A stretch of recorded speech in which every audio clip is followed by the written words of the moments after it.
আসসালামু আলাইকুম। সবাই কেমন আছেন? আজকে 50তম বিসিএস প্রিলিমিনারি ওরিয়েন্টেশন ক্লাসে সবাইকে স্বাগতম। সবাই একটু জয়েন করে নেবেন।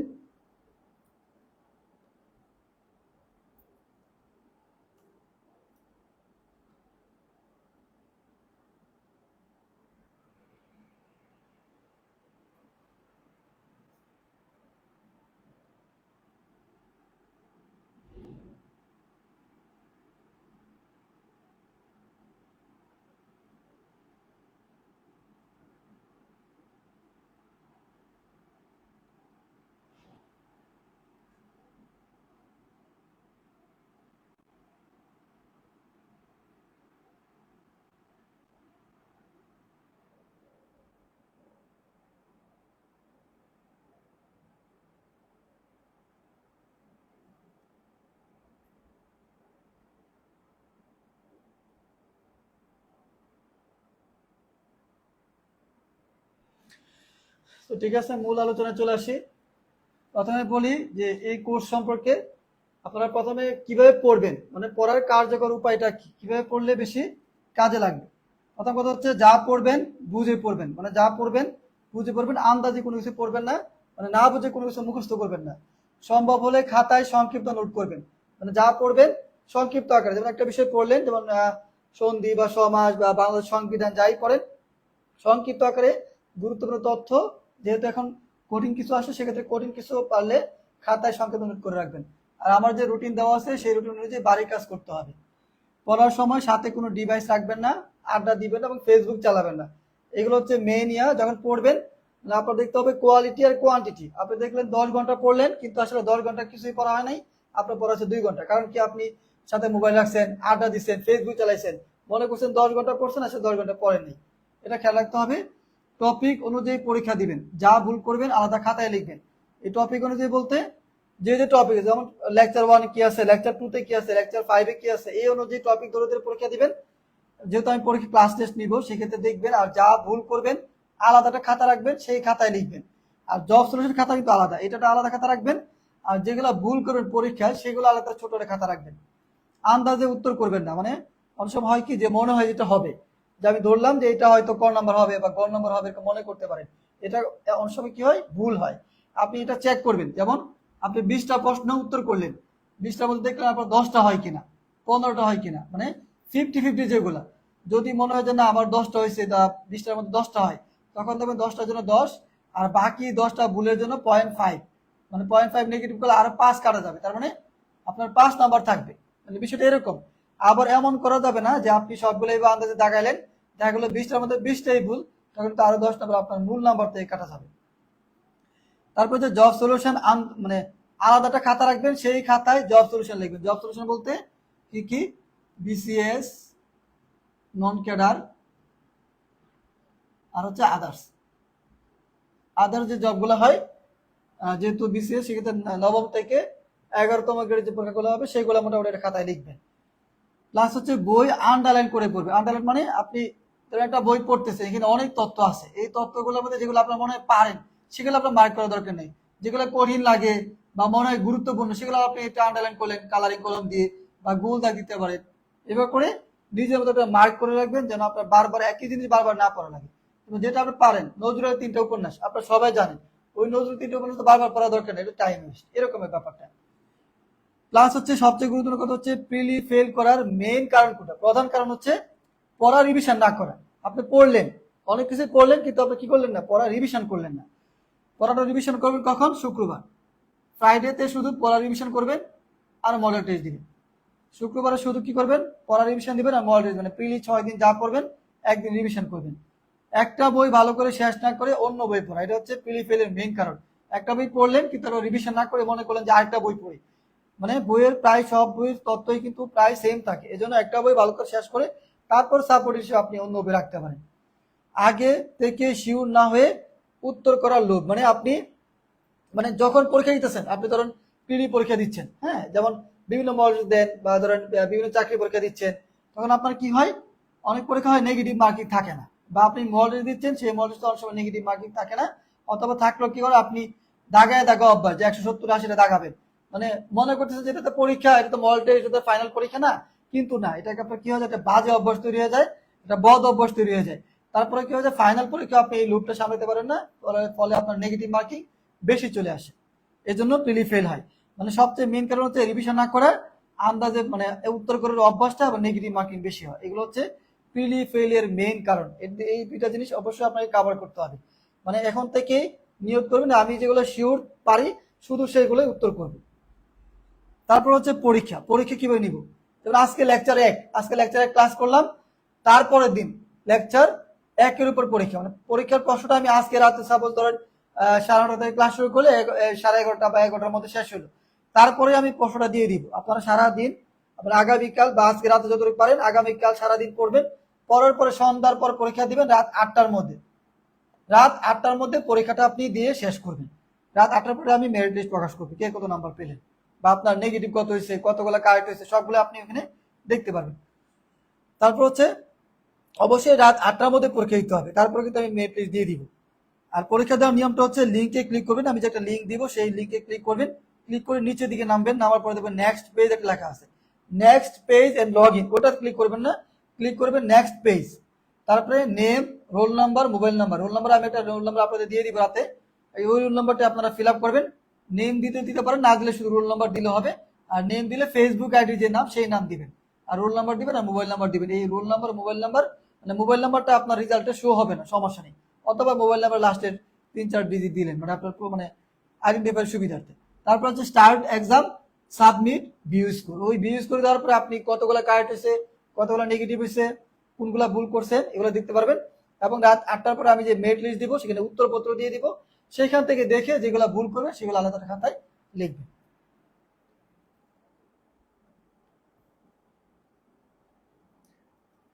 এবার বলেন কারো কোনো প্রশ্ন থাকলে বলেন।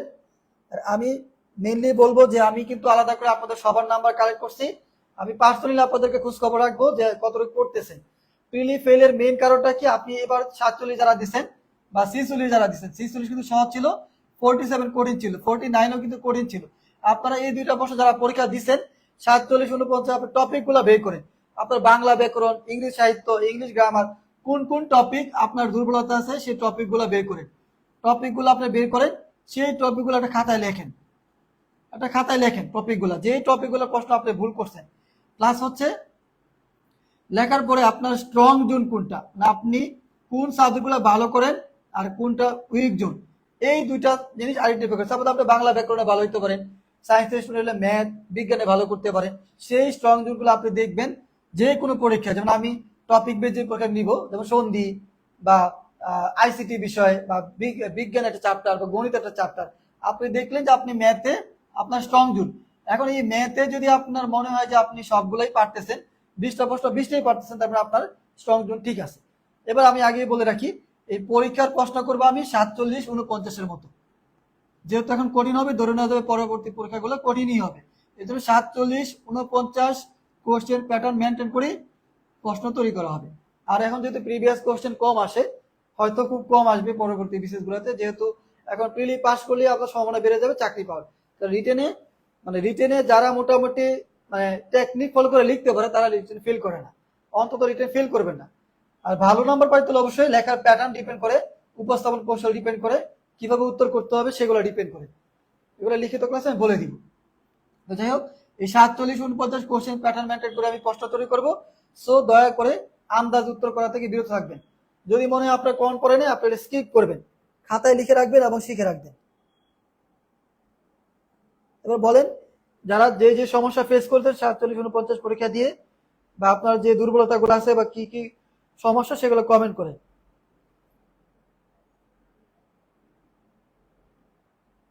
আপনাদের মূল ক্লাস আগামীকাল রাত 9:30 শুরু হবে। প্রিলি ক্লাস আগামীকাল রাত 9:30 মূল ক্লাস শুরু হবে। লেকচার 1 বাংলা ব্যাকরণ দিয়ে শুরু করব।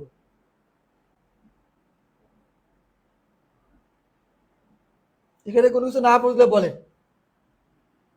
আপনাদের যে সমস্যাগুলো সেগুলো বলতে পারেন। অবশ্যই বাড়ির কাজ করতে হবে, যে রুটিনে দেওয়া আছে সেই রুটিন অনুযায়ী বাড়ির কাজ করবেন। বাড়ির কাজ জমা দিতে হবে হচ্ছে শুক্রবার, প্রতি শুক্রবার আপনি বাড়ির কাজ জমা দিবেন, 4টা লেকচার মিলে জমা দিবেন। 4টে লেকচারের যে পরিমাণ বাড়ির কাজ আছে সেগুলো একসাথে করে শুক্রবারে আপনি জমা দিবেন। সেটা হচ্ছে হোয়াটসঅ্যাপে অথবা মেইলে, আমি মেইল নাম্বার দিয়ে দিব। হোয়াটসঅ্যাপ বা মেইল, হোয়াটসঅ্যাপ বা মেইলে আপনি জমা দিবেন আপনার যে বাড়ির কাজ, সেই বাড়ির কাজের প্যাটার্নটা আমি চেক করব। বাড়ির কাজটা হইতে হবে 47, 49 আর 46, এই লাস্ট যে 3টা বিসিএস হচ্ছে, 48 আমি বাদ দিলাম। এই লাস্ট 3টা বিসিএস এর কোশ্চেন প্যাটার্ন অনুযায়ী আপনি বাড়ির কাজ করবেন। বাড়ির কাজে আপনি ইজি জিনিস লিখবেন না, যেমন আপনি লিখলেন যে নিচের কোনটি কাজী নজরুল উপন্যাস, কাজী নজরুলের ছদ্মনাম কোনটি, বা নিচের কোনটি রবীন্দ্রনাথের ছদ্মনাম, এই ধরনের ইজি কোশ্চেন আপনি লিখবেন না। বাড়ির কাজে অবশ্যই স্ট্যান্ডার্ড মানসম্মত লিখবেন। বাড়ির কাজে লিখবেন আপনি স্ট্যান্ডার্ড, যেগুলা 47, 49 সাথে যায়, এরকম ইয়েগুলো আপনি বাড়ির কাজে লিখবেন। একটু বেশি শাসন করবেন, তাই খুশি হব। এমডি আরিফুজ্জামান, হ্যাঁ অবশ্যই আমি আপনাদেরকে ছোট ভাই বোন মনে করে শাসন করব। কারো যদি মাইন্ডে লাগে সেক্ষেত্রে বলবেন, মাইন্ড লাগার কথা না, কারণ আপনাদের হচ্ছে এখানে ভর্তি হয়েছেন, আপনারা এত টাকা দিয়ে ভর্তি হয়েছেন আপনার বেনিফিট পাওয়ার জন্য। অনেকে আছে যে চাকরি পড়ালেখা করতে মন চায় না বা পড়ে না, অনেকে হয়তো কথা বললে বা একটু বুঝাইলে হয়তো পড়াশোনা করে। আমি এই কাজটা আপনাদের করবো, গাইডলাইনে রাখবো। বা যে যে বাড়ির কাজ দিব, শুধু রুটিনে আমি যে লিখলাম বাড়ির কাজ করতে হবে 10টা সন্ধি 20টা সন্ধি লেখে, এরকম কিন্তু না। আমার প্রয়োজন অনুযায়ী বাড়ির কাজ দিব। যে কোনো আমি ক্লাস লেকচারের বাইরেও প্রয়োজন অনুযায়ী পিডিএফ দিব, যেমন জব সলিউশন বা আমার কাছে মনে হলো এগুলো আপনাদের পড়া দরকার, সেগুলো আমি পিডিএফ দিয়ে দিব টেলিগ্রাম অথবা ফেসবুক গ্রুপে, 2 জায়গায় দিয়ে দিব, সেগুলো আপনারা পড়ে রাখবেন। আর বাড়ির কাজ বারবার বলতেছি, ইজি কোশ্চেন লিখবেন না, যেহেতু এখন কঠিন কোশ্চেন আসবে, সেহেতু আপনি স্ট্যান্ডার্ড যেগুলো পরীক্ষা আসার মতো সেগুলোই লিখবেন। আমি বাড়ির কাজ দেখে আপনার মূল্যায়ন করে দিব যে আপনি আসলে কোশ্চেন প্যাটার্ন বুঝতেছেন কিনা। এই বাড়ির কাজের উপর ডিপেন্ড করে আমি মন্তব্য লিখবো যে আপনি কোশ্চেন প্যাটার্ন, মানে 47-এর মতো যে কোশ্চেন হচ্ছে সেই কোশ্চেন প্যাটার্ন বুঝেন কিনা, এটা আমি আপনাদেরকে মূল্যায়ন করব। বলে দিব যে আপনি কোশ্চেন প্যাটার্ন বুঝতেছেন না, কি ধরনের কোশ্চেন হচ্ছে এখন সেটা আপনি বুঝেন কিনা, বা কোশ্চেন করার এবিলিটি আছে কিনা, সেটা আপনার বাড়ির কাজ দেখলেই বুঝতে পারবেন। আর বাড়ির কাজ সিস্টেমটা কিরকম হবে, এক কথা উত্তর, এক কথায়। যেমন নিচের কোনটি এবার লেখা দরকার নেই, অপশন কিছু থাকবে না। আপনি লিখলেন নজরুলের উপন্যাস কোনটি, নজরুলের উপন্যাস টান দিয়ে লিখবেন কোহেলিকা, এরকম লিখলেন নজরুলের উপন্যাস টান দিয়ে কোহেলিকা, ঠিক আছে। বা একটা বিজ্ঞানের প্রশ্ন লিখলেন টান দিয়ে উত্তর, প্রশ্ন টান দিয়ে উত্তর। মূল কথা এমসিকিউটা রিটেন যেরকম আসে সেভাবে বাড়ির কাজের উত্তরগুলো লিখবেন। কোনো এমসিকিউর মধ্যে ক খ গ ঘ এইভাবে লিখতে যাবেন না, যেন খাতা মোটামুটি সুন্দর হয় এবং ওভার রাইটিং না হয়। স্যার 50তম পরীক্ষা কবে নাগাদ হইতে পারে? আমার মনে হয় যে এপ্রিলে হবে। 50তম বিসিএস পূর্ব অভিজ্ঞতা মনে হয় এপ্রিলে হবে, এপ্রিলে হবে, এর আগে হওয়ার সম্ভাবনা নাই। কারণ যেহেতু এখনো 48 মানে কাজ প্রায় শেষের দিকে, তারপর 49 ভাইবা চলতেছে, আমাদের 45 ভাইবা চলতেছে, 47 রিটেন, 46 সামনে রেজাল্ট দিয়ে ভাইবা নিবে। সো এতগুলাই করে 50 নিবে না, ঠিক আছে। এক বছরে শেষ করে আসলে এখনো মানে ওরকম ইয়ে হয়নি আমার যতটুকু মনে হয়। এপ্রিলের সেকেন্ড উইক বা থার্ড উইক হবে, ওইভাবে ধরেই আপনারা প্রিপারেশন নেন। কিন্তু আবার এটা ভাবা যাবে না এখনো তো আরো 6 মাস আছে, এখন আরো 5 মাস আছে, এটা মনে করলে আপনার প্রিলি ফেল চলে আসবে। এই জন্য আগে থেকে সিরিয়াস রাখেন। এবার আমি বলি আমি কিভাবে পড়ছি। আমার তো হচ্ছে আমার মতো অধম স্টুডেন্ট যদি প্রিলি পাস করতে পারে এতগুলো, আপনারা কেন পারবেন না? তাহলে আপনারা পড়েন না, আপনারা সিরিয়াস না, এটা হচ্ছে সমস্যা। আমি বলি আমি কিভাবে পড়ছি, আশা করি সবাই ক্লিয়ার করছেন। আমি ক্লিয়ার করে একটু লিখি বা মুখে বলি, আপনারা শুনেন। প্রিলি পাসে মানে প্রিলি পাস করতে হলে মেইনলি কথা হচ্ছে যে বিষয়গুলো লিখলাম সেগুলো মেনটেন করবেন। আরেকটা কথা হচ্ছে যা পড়বেন সিরিয়াসলি পড়বেন। সিরিয়াসলি বলতে যে আমি একটা বই নিলাম, দেখেন পড়ার স্টাইলটা দেখেন, আমি একটা বই নিলাম, বই নিয়ে পড়তেছি পাশে দেখতেছি মানে যারা মেসে থাকেন পাশে দেখতে বন্ধু আসতে, হ্যাঁ বন্ধুর সাথে কথা বললেন, আবার একটু ফোনে চালাইলেন, স্ক্রল করলেন, ঠিক আছে, রিল ভিডিও দেখা শুরু করলেন, আপনার 2 ঘন্টা চলে গেল। বা বন্ধুর সাথে কথা বলতেছেন, আপনি মনে করছেন যে সন্ধ্যা 7টা থেকে আমি রাত 12টার মধ্যে পড়ছি, 5 ঘন্টা মেন্টালি স্যাটিসফাইড, কিন্তু আসলে কি আপনি দেখা গেল মাত্র 2-3 পৃষ্ঠা পড়ছেন। অথবা আপনি ধরেন 100 পৃষ্ঠা পড়ছেন, কিন্তু 100 পৃষ্ঠার ভিতরে আপনি কোনো কিছুই পারেন না, আপনি জাস্ট রিডিং পড়ছেন এবং আপনার মনোযোগ চলে গেছে বন্ধুর দিকে এবং আপনার কি মোবাইলের দিকে। এই কাজটা করা যাবে না। আমি কিভাবে পড়তাম দেখেন, আমি যখন আমার 40 আর 38 পিলি ফেল ছিল, তারপরে আমি ভাবলাম যে না, এই 2টা পিলি আমার 40-এ খুব ভালো নাম্বার ছিল, সর্বোচ্চ 1 বা 2 নাম্বার জন্য আমার পিলি ফেল গেছে, সর্বোচ্চ 1 বা 2 নাম্বার জন্য আমার পিলি ফেল যায়, তারপর আমি ভাবতাম যে হয়তো আমি কোনোদিনই পাস করবো না, এরকম একটা ধারণা চলে আসতো এবং আমি ঘুমাইতে পারতাম না। 41 BCS এ আমি, আপনারা বিশ্বাস করবেন আমি জানি না, আমি এমন হয়ে গেছে যে 12টা দিয়ে ঘুমাইছি, 1টা 2টা 3টা বাজে, আমি তাও 5টায় উঠছি, 5টা উঠে ফজর নামাজ পড়ছি, 5টা উঠে ফজর নামাজ পড়ছি। এবং ওই 5টা থেকে শুরু করে রাত, মানে ভোর 5টা ধরা যায়, একদম ভোর 5টা থেকে শুরু করে দুপুর 1টা পর্যন্ত। আচ্ছা আমি ক্লিয়ার করে আমি একটু লিখি, আপনাদের জন্য সুবিধা হবে।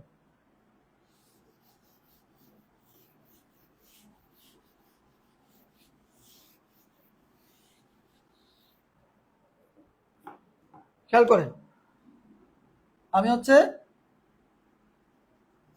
রাত 12টায় ঘুমাইতাম, এই রাত 12টায় ঘুমাইলাম, মানে আমি 40 BCC কি হয়ে পড়ছি। রাত 12টা ঘুমানোর পর আমার ঘুম আসতো না, কারণ টেনশন, স্বাভাবিক টেনশন, আমার মাথায় ঘুরতো যে আছে কতটুকু করছি আসলে, আমি যেগুলো করছি সেগুলো কি মনে রাখতে পারবো বা ইফেক্টিভ কিনা, ঠিক আছে, বা কালকে সকালে উঠতে পারবো কিনা, এগুলো টেনশন কাজ করতো। এই জন্য ঘুম তাড়াতাড়ি চলে আসতো না, ঘুম আসতে অনেক লেট হইতো। দেখা যেত যে আমি 1টা বা 2টায় ঘুম আসলো, তাও আমি 5টা উঠতাম, 5টা বা 5টা 30, মানে ফজর নামাজের টাইম অনুযায়ী উঠতাম। উঠে এই নামাজ পড়ার পর একদম দুপুর 1টা পর্যন্ত পড়তাম, দুপুর 1টা পর্যন্ত টানা পড়তাম, টানা পড়তাম। আপনারা যদি মেনটেন করতে পারেন আমি আশা করি আপনারা উপকৃত হবেন। দুপুর 1টা থেকে, মানে 1টা পর্যন্ত আমি টানা পড়তাম, মানে ভাবেন এখানে কয়টা, সাপোজ ধরো 6টা থেকে ধরেন, 6টা থেকে 1টা কয় ঘন্টা আছে, 7 8 9 10 11 12 1, এখানে কিন্তু আপনার 7 ঘন্টা চলে এলো, 7 ঘন্টা। এবং বিশ্বাস করবেন কিনা জানি না, ভোরবেলা থেকে আপনি সকাল 8টা 9টার মধ্যে পুরো এলাকা নীরব থাকে, আপনার যেখানেই থাকেন না কেন, এই 4-5 ঘন্টা আপনি এত পড়া পড়তে পারবেন, আপনি রাতে 10 ঘন্টা তা পড়তে পারবেন না, বা দিনের বেলা এত পড়া পড়তে পারবেন না। সো এই টাইমটা অবশ্যই ইফেক্টিভ এবং সবচেয়ে কার্যকর, আপনি এটা কাজে লাগাবেন। এই 7 ঘন্টা এখানে গেল। তারপরে আমি কি করতাম, 1টা থেকে আমি আবার স্মার্টফোন ওই টাইমে চালাইতাম না, পড়ার টাইমে আমি কোনো স্মার্টফোন রাখতাম না। আমি একটা অ্যাপস ছিল, ওটা অ্যাপসটার নামটা মনে নাই, একটা অ্যাপস ছিল, ওই অ্যাপস এর মধ্যে নির্ধারিত টাইম ছিল, যেমন আমি 12 ঘন্টা বা 6 ঘন্টা বা 7 ঘন্টা এরকম একটা কিপ মি আউট, এরকম একটা অ্যাপস আছে। ডিটাক্স, ডিজিটাল ডিটাক্স, মনে করছে ডিজিটাল, এটা কিন্তু একটা প্যাসেজও আসছে, ডিজিটাল ডিটাক্স নিয়ে একটা প্যাসেজ আসছে কিন্তু সম্ভবত 40, না না 40, হ্যাঁ 40 BCS ডিজিটাল ডিটেক্স নিয়ে একটা রিটেন আসছে, 40 BCS রিটেনে আসছে। ডিজিটাল ডিটেক্স মানে কি, ডিজিটাল ডিটেক্স মানে হচ্ছে আধুনিক ডিভাইস থেকে নিজেকে বিচ্ছিন্ন রাখা, আলাদা রাখা। এই ডিজিটাল ডিটেক্স আমি নির্ধারিত টাইম দিয়ে দিতাম, 5 ঘন্টা বা 6 ঘন্টা, আমার যতটুকু মনে হয় যে আমি এই টাইমে পড়াশোনা করবো, সেই টাইমে আমি স্মার্টফোনে ঢুকতে পারবো না। যত চেষ্টা করি আমার স্মার্টফোনে ঢুকার কোনো পারমিশনই থাকবে না, ওই টাইম শেষ হওয়ার পর অটোমেটিক ওই অ্যাপস বা আপনার ডিভাইস অন হবে, শুধু ডিজিটাল, মানে জরুরি কল আসলে সেই কলটা শুধু আপনি রিসিভ করতে পারবেন। এই একটা অ্যাপস আছে, আপনার চাইলে ডিজিটাল ডিটাক্স ওই অ্যাপসটা ইউজ করতে পারবেন, আপনার প্লে স্টোর থেকে ডাউনলোড করে নেবেন। তো আমি কি করতাম, ওই 1টার পর থেকে, 1টা থেকে আবার 3টা পর্যন্ত আমি খাওয়া দাওয়া এবং ঘুম বা মোবাইল, এইটা আমি আবার কি করতাম, মোবাইলে আবার একটু দেখতাম যে ফেসবুক আসলে গুরুত্বপূর্ণ সার্কুলার আসলো কিনা, বা কোনো নিউজ আছে কিনা, বিসিএস কি আদৌ কত পাস করাবে বা প্রিলিপিস হবে কিনা, একটা মানে একটা কিউরিয়াসিটি কাজ করতো, সেটা আবার দেখতাম আমি ওই 2 ঘন্টায়। ওই 2 ঘন্টায় ঘুম খাওয়া দাওয়া করে বা 3টা 3:30 থেকে আমি আবার 4টা বা 3টা থেকে আবার পড়াশোনা করতাম 6টা পর্যন্ত।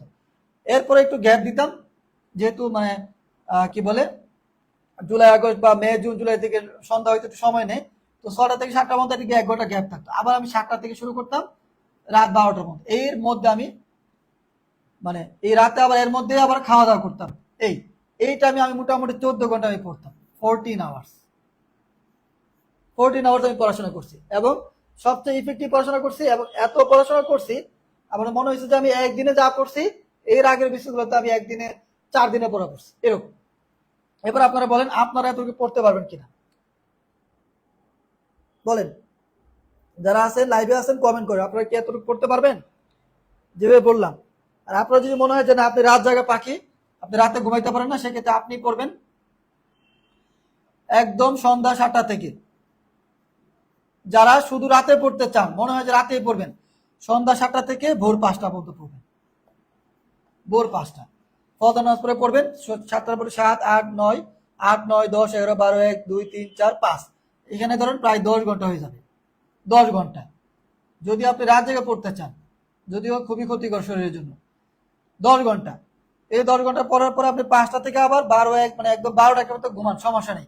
ওই দুপুরে আবার এই 1টার পর থেকে বা 2টার পর থেকে 2টা থেকে আপনি 4টা পর্যন্ত পড়লেন। যেহেতু আপনি সারাদিন ঘুমাচ্ছেন সেটা বিকেল আর ঘুম না হলে চলবে। 2টা থেকে 4, এখানে 2 ঘন্টা পড়লেন, মানে এখানে 10 ঘন্টা, এখানে 2 ঘন্টা, অন্তত 12 ঘন্টা পড়বেন। অন্তত 12 থেকে 14 ঘন্টা, মানে এনি হাও 12 থেকে 14 ঘন্টা পড়বেন। আবার আরেকটা বিষয় বলি, আপনি মনে করতেছেন, অনেকে আবার প্রশ্ন করেন যে আপনি কয় ঘন্টা পড়বেন, 12 ঘন্টা পড়বেন না 10 ঘন্টা পড়বেন না 14 ঘন্টা পড়বেন?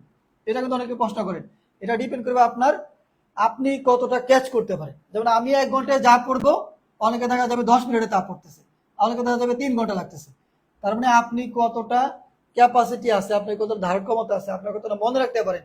আপনি ধরেন 100টা ওয়ার্ড ইংলিশ ওয়ার্ড পড়বেন, 100টা ইংলিশ ওয়ার্ড পড়ে আপনি যদি 2 ঘন্টা পরে মনে রাখতে পারেন, তারপরে আপনার ক্যাপাসিটি অনেক, আপনি ধারণ ক্ষমতা বেশি, আপনি মনে রাখতে পারেন। আর যদি মনে হয় যে না, আমি 100টা ওয়ার্ড মিনিং আমার পড়তে লাগে 6 ঘন্টা, তখন অবশ্যই আপনাকে পড়ার কোয়ালিটি বাড়াবে। আপনার দেখতে হবে কোয়ান্টিটি, নট মানে কোয়ান্টিটি দেখা যাবে না, দেখতে হবে কোয়ালিটি, আপনি কতটুকু পড়ছেন, গেইন করতে পারছেন। আপনার শুধু মনে করলে 14 ঘন্টা পড়লেন, কিন্তু আসলে 14 ঘন্টা আপনি পড়ছেন 2 পৃষ্ঠা, আর আরেকজন 5 ঘন্টায় পড়ছে 6 পৃষ্ঠা, এবং সে যা পড়ছে তার থেকে 90% পারতেছে, আর আপনি যা পড়ছেন তার থেকে 50% পারতেছেন। তার মানে কি, আপনার পড়া ইফেক্টিভ হয়নি। ইনশাল্লাহ যদিও জব করি প্রাইভেট সেক্টরে, তবে চেষ্টা করবেন। হ্যাঁ ঠিক আছে, আর যেমন ভাই চেষ্টা করবেন, চেষ্টা করলে সবাই পারবে, আশা করি সবাই পারবে। বাকিরাও কমেন্ট করেন, যারা লাইভে আছেন কমেন্ট করেন। যারা বিবাহিত মেয়ে বাচ্চা আছে অথবা চাকরি করে, তাদের জন্য রুটিন কিরকম? আচ্ছা, যারা বিবাহিত বাচ্চা আছে তাদের জন্য অবশ্যই ওইভাবে নিজের সুবিধা মতো মেনটেন করে নেবেন। তাদের হয়তো আপনারা হয়তো 6-7 ঘন্টা একটু ইফেক্টিভ পড়ার চেষ্টা করবেন। 6-7 ঘন্টা কিভাবে? যেমন দিনের বেলা বা সকালবেলা তো বাচ্চারা ঘুম থেকে উঠবে না। আপনার ধরেন 10টা থেকে ঘুমিয়ে গেল বাচ্চা, 10টা থেকে আপনি রাত 1টা পর্যন্ত পড়েন, একটু কষ্ট করতে হবে। 10টা থেকে রাত 1টা পর্যন্ত পড়লেন, 1টা থেকে আবার ঘুমাইলেন, তারপরে আপনি আবার ভোরবেলা উঠলেন। ভোর 5টা থেকে, নর্মালি বাচ্চারা সকাল 10টা-11টার আগে ঘুম থেকে ওঠে না, আপনি ওই 5টা থেকে 10টা পর্যন্ত পড়েন, এখানে মোটামুটি 6-7 ঘন্টা চলে আসে, 7-8 ঘন্টা চলে আসে। তারপরে ফাঁকে ফাঁকে দুপুরবেলা বিকালবেলা বাচ্চা ঘুম পাড়ায় আপনাকে পড়াশোনা করতে হবে। ঠিক আছে? বিবাহিত অনেক আপু আছে, ক্যাডার হয়েছে, অনেক আপু আছে ক্যাডার হয়েছে। ঠিক আছে, এটা আসলে পড়াশোনা নিজের কাছে নিজের সিস্টেম করে পড়াশোনা করতে হবে। আর আরেকটা বিষয় খেয়াল করেন, আমি এটা কিন্তু আপনাদেরকে পোস্ট করে বলে দিছি, যেহেতু এখন নতুন পে স্কেল আসতেছে, যদি আপনারা 9 গ্রেডে জয়েন করতে পারেন, বিশেষ ক্যাডারে জয়েন করতে পারেন, আপনাদের স্টার্টিং বেসিক স্যালারি হবে কিন্তু এখন 22,000, এখন 22,000, পরে যেতে হবে 40,000, মিনিমাম 40,000 হবে। এই তার মানে স্টার্টিং বেসিক যদি 40,000 হয়, আপনার বেতন ওভারঅল দাঁড়াবে 80,000। তাহলে আপনি চিন্তা করেন, আপনি যদি 80,000 পান, আপনার কি, আপনার মানে দিন মানে এমনিতে আপনার কাছে জিনিসটা চিন্তা করলে এমনিতেই মনে হয় যে পড়াশোনা করি, সারা রাত দিন পরিশ্রম করে অনেকেই করে প্রাইভেট জবে কিন্তু আপনার 80,000 টাকা পায় না। ঠিক আছে, তাদের হয়তো ওরকম অনেক পরিশ্রম করে ওই অনুযায়ী বেতন দেয়, কিন্তু সরকার কিন্তু পরিশ্রম খুবই কম এবং আপনার সামাজিক ভ্যালু বেশি। ঠিক আছে, আপনাকে সমাজ ওইভাবে ভ্যালু করবে, ঠিক আছে, ওইভাবে মূল্যায়ন করবে যে আপনি একটা ভালো গভর্নমেন্ট জব করেন। সো আপনি যদি বেতনের চিন্তা মাথায় রাখেন, যে আপনার ফিউচার সুযোগ সুবিধা, পেনশন, সেগুলো যদি মাথায় রাখেন, তাও আপনাকে অবশ্যই পড়াশোনা করা উচিত, অন্তত একটি নবম দশম গ্রেডের চাকরি পাওয়ার জন্য। আশা করি বুঝতে পারছেন। এবার কোনো সমস্যা থাকলে কমেন্ট করেন। ইনশাল্লাহ ভাই, মোহাম্মদ রহিম, শিশির বাজার, সকাল 18তমতে স্কুল জয়েন করেছি, সব দিক ম্যানেজ করে পড়াশোনা সর্বোচ্চ চেষ্টা করবো। হ্যাঁ ঠিক আছে, সর্বোচ্চ চেষ্টা করেন। যারা জব করেন তাদের জন্য আমার একটা রুটিন তৈরি করা আছে, আমি ওই রুটিনটা আপনাদেরকে পরে শেয়ার করে দিব। রুটিন করা আছে। আমার কথা হচ্ছে, যারা ভর্তি হয়েছেন অবশ্যই শতভাগ নিজের কাছে ফেয়ার থেকে সিরিয়াসলি পড়াশোনা করবেন। আমি কিন্তু কয়েকজন করে কিন্তু ভর্তি করেছি, আমি তো চাইলে ঢালাভাবে ভর্তি করাইতে পারতাম, কিন্তু ঢালাভাবে ভর্তি করাইনি। অনেকে আমি কমেন্ট করছি, মেসেজ দিছি, যদি মনে সিরিয়াসলি পড়তে পারেন তাহলে ভর্তি হন, এছাড়া ভর্তি হওয়ার দরকার নেই।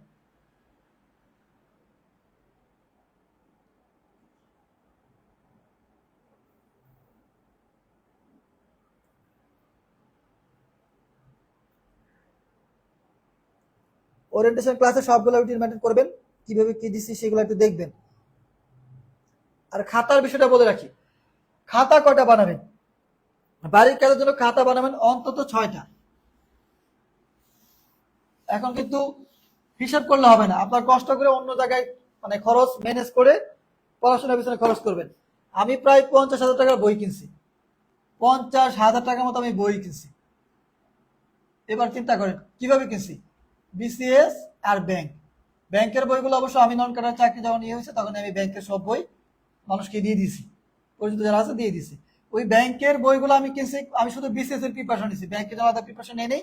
ব্যাংকে শুধু কি কিনছি, focus writing, bank math, Yusuf Ali ভাইয়ের, তারপর আরো যারা আছে, ঠিক আছে, বা বিভিন্ন ধরনের কি বলে কারেন্ট অ্যাফেয়ার, মান্থলি এডিটোরিয়াল, এই বিষয়গুলো আমি ব্যাংকের জন্য কিনতাম। মানে বাংলা ইংলিশ অনেক কিছু যেগুলো লাগছে সেগুলোই কিনছিলাম। মেনলি বিসিএস এর জন্য আমি কিনছি প্রিলি রিটেন ভাইভা মিলে প্রায়, আদার্স মিলে আমি প্রায় 40-50 টাকার বই কিনছি। এখন চিন্তা করেন যদি এতগুলা বই কিনতে পারি আপনারা কেন পারবেন না, কষ্ট করে পড়াশোনা করতে হবে, ঠিক আছে। এখন বলি আপনারা কিভাবে ম্যানেজ করবেন। বই নর্মালি এক সেট বই আপনার যেটা আছে সেটাই পড়বেন, আর আমার পিডিএফ আছে সেই পিডিএফ গুলা পড়বেন। মেনলি পড়বেন আমার lecture PDF, class lecture PDF যেটা দেবো সেটা পড়বেন। যেহেতু আমি এগুলো পড়ে পিলি পাস করছি, আপনারাও পাস করার কথা যদি আপনি ভালো করেন, ভালো করে শেষ করেন। আমার লেকচার পিডিএফ মানে ক্লাস লেকচার পিডিএফটা পড়বেন, সেই পিডিএফ এর পাশাপাশি আপনার বই পড়বেন, আপনার বই পড়বেন বা আপনার কালেকশনে যে বই আছে, যদি আমি বুক লিস্ট দিয়ে দিচ্ছি সেই বুক লিস্টগুলো কালেক্ট করে আস্তে আস্তে কিনেন, বা প্রয়োজনে পুরাতনে কিনতে পারেন, পুরাতন বইও কিনতে পারেন, কোনো সমস্যা নেই, পুরাতন বই কিনতে পারেন। আর সাম্প্রতিক তথ্য যেগুলো লাগবে সেগুলো আমি ক্লাসও নিব এবং আপনাদেরকে সাম্প্রতিক পিডিএফ দিব, ঠিক আছে। পুরাতন বই কিনেন সমস্যা নাই, আমি সাম্প্রতিক পিডিএফ দিব আপনাদের।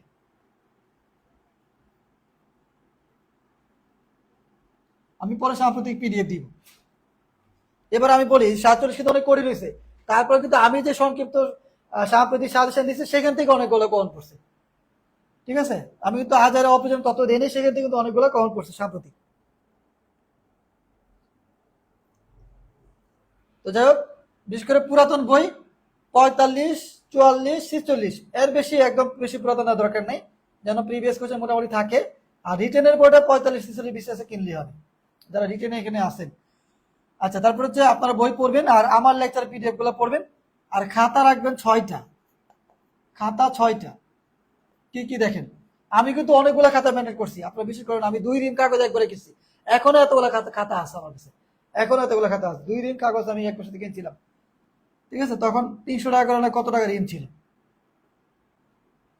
খাতা 6টা বানাবেন, একটা হচ্ছে বাংলা, ইংলিশ, ম্যাথ, মেন্টালের ওরকম খাতা দরকার নেই, ম্যাথ মেন্টাল তো জাস্ট প্র্যাকটিস করবেন, ম্যাথ। তারপর জিকে, জিকে বলতে বাংলাদেশ, আন্তর্জাতিক, ভূগোল, নৈতিকতা সব কলেজের মধ্যে লিখবেন জিকের জন্য, বাংলা, ইংলিশ, ম্যাথ, জিকে। তাহলে বাংলা, ইংলিশ, ম্যাথ, জিকে গেল। আর আরেকটা হচ্ছে আদার্স, আদার্স বলতে এখানে আপনার বিজ্ঞান, আইসিটি, ঠিক আছে, নৈতিকতা যদি লিখতে চান, ঠিক আছে, এগুলো লিখলেন।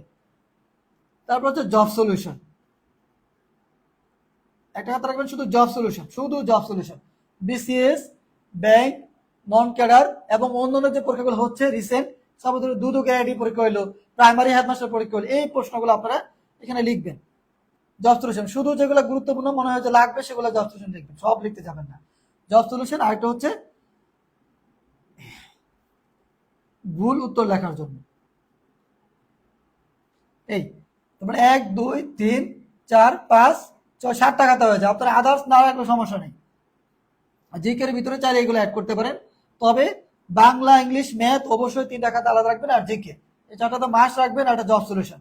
আর ভুল উত্তরের জন্য আলাদা খাতা রাখতে পারেন, অথবা অন্য কোথাও আপনি চালিয়ে লিখতে পারেন ছোট ছোট খাতা করে। এই আপনার লেকচার শিট কিভাবে পারবো? হ্যাঁ, লেকচার শিট বলতে আমি ক্লাস লেকচার পিডিএফ দিব, ক্লাস লেকচার পিডিএফ গুলো দিব। সেই পিডিএফ গুলো আপনাদের ফেসবুক পেজের ফাইল সেকশনে পাবেন, ফাইল সেকশনে, আর টেলিগ্রাম গ্রুপে। ফাইল সেকশন বলতে দেখবেন ফেসবুক পেজের উপর দিকে এনে ফাইল, ফিচার এরকম লেখা থাকে। ফিচারে হচ্ছে ক্লাসগুলো পাবেন, আর ফাইল সেকশনে পিডিএফ গুলো পাবেন। ক্লাস লেকচার পিডিএফ হচ্ছে ক্লাসের শেষে আমি পিডিএফ দিয়ে দিব, সেই পিডিএফ থেকে দাগানো অংশগুলো ভালো করে পড়বেন। পরীক্ষা যত কঠিনই হোক, একটা জিনিস বিশ্বাস রাখেন, পরীক্ষা যত কঠিন হোক সমস্যা নেই, আপনার স্ট্রং জোনে ভালো করতে হবে। স্ট্রং জোন, একটা কথা বিশ্বাস করেন, স্ট্রং জোন যদি আপনি ভালো করতে পারেন আপনি পিলি পাস করবেন। এবার বলি কেন 45 বিসিএস আমি কিন্তু 41 প্রিলি দিয়ে কিন্তু বাকিগুলো পাস করছি, ওই প্রিপারেশন দিয়ে। 41 পরে আমি 15-16 দিন সময় পাইছিলাম, সমস্ত রিটেন দেওয়ার পরে 43, ওই 43 কিন্তু 15-16 দিন পরে আমি পাস করছি। তারপর 44 মাঝখানে আমি স্কিপ গেছে, মানে অল্প জন্য আমার বাদ পড়ছি। 45 দেখেন, 45 কিন্তু মাত্র 12,700 পাস করাইছে, 12,700। আমার পরিচিত ফ্রেন্ড সার্কেল যারা আছে অনেকেই পাস করে নাই, বাসে এত কম পাস করাইছে, আমি মনে পাস করে না, আমি রেজাল্ট দেখিনি, বিশেষ করে আমি রেজাল্ট দেখতেছিলাম না। তারপরে আমার রুমমেটরা বা বন্ধু যারা আছে তারা বললো যে রেজাল্ট দেখার জন্য, ভাই দেখেন দেখেন আপনার মনে হবে। আমার নাম্বার অনেক বেশি ছিল, 25-27 এরকম নাম্বার ছিল, 125-27 এরকম নাম্বার ছিল। কিন্তু 45 যেহেতু কম পাস করেছে, কাটমার্ক মোটামুটি বেশি রাখছে, 116-17-18 এরকম নাম্বার লাগছে। তারপরে কিন্তু কনফিউশন থাকে, কারণ সময় হয় কি যে আমার যে উত্তর মিলাম সেটা পিএসসি নাও নিতে পারে। তো ওইখানে কিন্তু আমি আল্লাহর মধ্যে পাস করছি। কেন পাস করছি? ওই যে বেসিক স্ট্রং, আমার দেখা গেলো আমি বাংলা, ইংলিশ, সাধারণ গেলে খুব ভালো নাম্বার পাইতাম। সাধারণ বাংলা বিষয়ে আমি 30-এর মধ্যে 27-28 চলে আসতো, 25-26 চলে আসতো, আন্তর্জাতিক মোটামুটি ভালো পারতাম এরকম। তো এই স্ট্রং জুলগুলো যদি আপনি ভালো করেন, বেশি নাম্বার পান, যত কম পাস করে, যত কঠিন প্রশ্ন আপনার প্রিলি পাস করার কথা। সবচেয়ে বড় সমস্যা হচ্ছে আপনার রিভিশন করেন না, আর হচ্ছে নেগেটিভ মার্কিং করেন, এটাই সবচেয়ে বড় সমস্যা আপনাদের। এটাই আস্তে আস্তে করবেন। আপনারা যে ক্লাস টেস্ট গুলো দিবেন, সেই ক্লাস টেস্টে মানে কোনোভাবেই নেগেটিভ অ্যান্সার করবেন না, যদি না পারেন সেটা খাতায় লিখে রাখবেন, ঠিক আছে? এই তারপরে যা যেটা সমস্যা সেটা আমাকে পার্সোনালি নক দিবেন।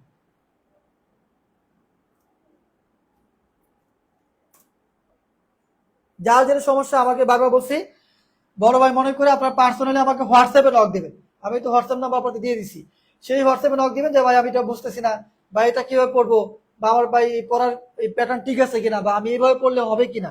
যার যেটা সমস্যা আপনার আমি বাস্তব অভিজ্ঞতা দিয়ে আপনাদেরকে পরামর্শ দেওয়ার চেষ্টা করবো, এবং আমি যা বলবো যেভাবে বলবো সেভাবে পড়েন, ইনশাল্লাহ আপনারও পিলি পাস হবে। 47 পারেন না, 49 পারেন না, এটা ভাবার দরকার নেই। যা হয়ে গেছে হয়ে গেছে, সেটা ভুলে যান। ভুলে যেভাবে বললাম ঠিক সেভাবে পড়েন, ইনশাল্লাহ পিলি পাস করবেন। এবার দেখেন, মাত্র 10,000 পাস করে এলো, 49-এ মাত্র 1200 পাস করে এলো। তার মানে কি? কম পাস করেছে। কেন কম পাস করাচ্ছে? যেন পিলি পাস করলে, লিখিত পাস করলে আপনি ভাইবা দিলে চাকরি পান, এটা একটা টেন্ডেন্সি। সো এখন পিএসসি যা করবে সেটা বিরুদ্ধে আপনি গিয়ে কিছু করতে পারবেন না। সেজন্য ওই 10,000-এর মধ্যে আপনার রুল আসতে হবে, সেই চেষ্টাটা করবেন, সেই চেষ্টাটা করবেন। 10,000-এর মধ্যেই যাদের বেসিক স্ট্রং, যাদের বেসিক স্ট্রং ছিল, এবার না পড়ে কেউ পিলি পাস করেনি, সেই 10,000-এর মধ্যে দেখেন অনেকে আছে মোটামুটি প্রিপারেশন নিয়েও পিলি পাস করছে। কারণ কি? তারা নেগেটিভ দাগায় না। আমার সাথে এরকম কয়েকজনের কথা হয়েছে, মানে আমার পরামর্শ অনুযায়ী একজন হচ্ছে পরীক্ষাই দিবে না, ভাই আমার প্রিপারেশন ভালো নয়, পরীক্ষা দিব না। সে অবশ্যই ডিপার্টমেন্টে সম্ভবত সেকেন্ড থার্ড এরকম, ওই মেয়ে পরীক্ষা দিবে না। তো আমি যে বুঝাইছি করছি, সে পরীক্ষা লেট করে গিয়েও পরীক্ষা দিয়ে সে 47 পিলি পাস করছে। কেন? সে বললো ভাই আমি সর্বোচ্চ 120টা না 112-13টা বা 100 এরকম দাগাইছে, এরকম দাগাইছে, কোনো নেগেটিভ দাগায় নেই। মানে যখন দেখছে প্রশ্ন অনেক কঠিন, এগুলো কিন্তু আমি আগে বলে দিছিলাম, ক্লাসের মানে পরীক্ষার আগে বলে দিছিলাম, কিন্তু ভিডিও বলে দিছি, ভিডিও করে। সেই এই 110 বা 115টা এরকম দাগানোর কারণে তার কাটমার্ক কিন্তু নর্মালি 90-92 এরকম ছিল কাটমার্ক। যেহেতু নেগেটিভ হয় নাই, তার কিন্তু পিলিয়ে চলে আসছে। সো পরীক্ষার আগে যে কোনো পরীক্ষা আপনি এখন থেকে চেষ্টা করবেন কোশ্চেন বোঝার জন্য। আমি কিন্তু পরীক্ষায় কাটমার্ক বলে দিব, আমার যে পরীক্ষা সেইগুলো কিন্তু পাস মার্ক আমি বলে দেবো, কাটমার্ক বা পাস মার্ক সেটা বলে দিব। সেই পাস মার্ক বা কাটমার্কটা মাথায় রেখে, মানে কেমন হইতে পারে সেটা কিন্তু পরীক্ষা দেওয়ার আগে বোঝা যাবে না, পরীক্ষা সাবমিট করার পরে বুঝতে পারে পাস মার্ক কত, আপনি পাস করছেন না ফেল করছেন, পাশে লেখা থাকবে। সো কোশ্চেন অবশ্যই আপনাকে বুঝতে হবে।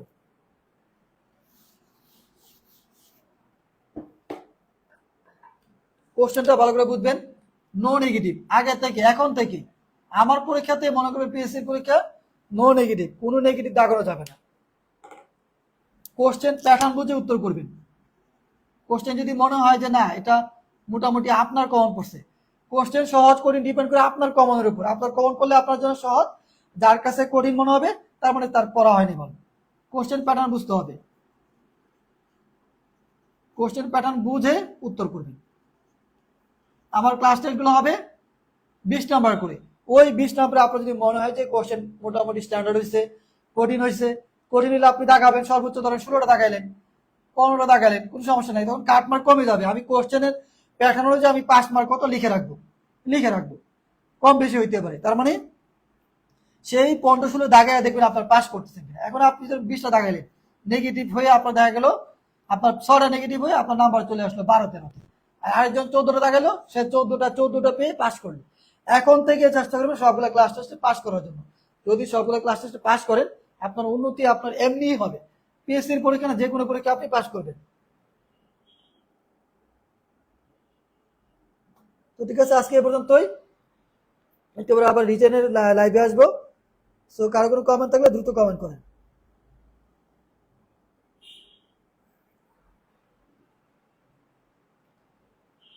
ক্লাস টেস্টে কোনো নেগেটিভ দেখাবেন না। যদি আপনি 10টা পারেন 10টাই দেখান।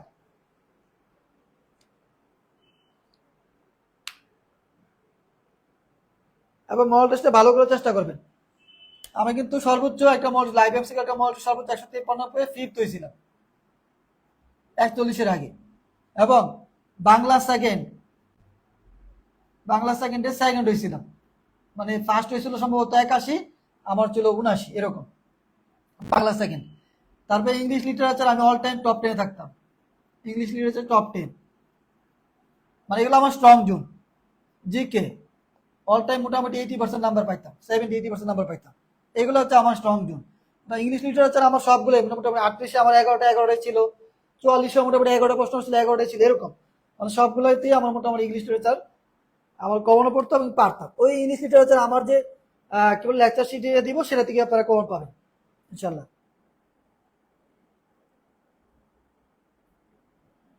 তো যাই হোক, আজকে এই পর্যন্তই। আশা করি সবাই সিরিয়াসলি পড়াশোনা করবেন, আপনাদের কমিটমেন্ট রাখবেন এবং আধুনিক ডিভাইস থেকে দূরে থাকবেন। পড়ার টাইমে কোনো মোবাইল ইউজ করবেন না। মোবাইল ইউজ করবেন আপনার ফ্রি টাইমে, ফ্রাইডেতে ইউজ করতে পারেন। শুধু ফ্রাইডেতে মডেল দিলে রিভিশন দিলে মোবাইল চালালে বাইরে ঘুরতে গেলে কোনো সমস্যা নেই। তবে বাকি 6 দিন যেভাবে হোক ডিজিটাল ডিটক্স ইউজ করে আপনার মোবাইল থেকে দূরে রাখেন। ডিজিটাল ডিটেক্স এটা ইউজ করেন, ঠিক আছে? ডাউনলোড করে আপনারা আগে থেকে দেখেন। আর পরীক্ষার রোল নাম্বার, আমি এটা বলছিলাম পরীক্ষার রোল নাম্বার, সেই রোল নাম্বারটা আমি আপনাদের নামের পাশে রোল নাম্বার লিখে পোস্ট করে দিব। ওই রোল নাম্বারটা পরীক্ষায় লিখবেন, সেই রোল নাম্বার অনুযায়ী আমি আপনাদেরকে মূল্যায়ন করব এবং পরীক্ষা যদি ভালো করেন সেই অনুযায়ী আপনাদের জন্য একটা পুরস্কারের ব্যবস্থা ইনশাআল্লাহ রাখবো।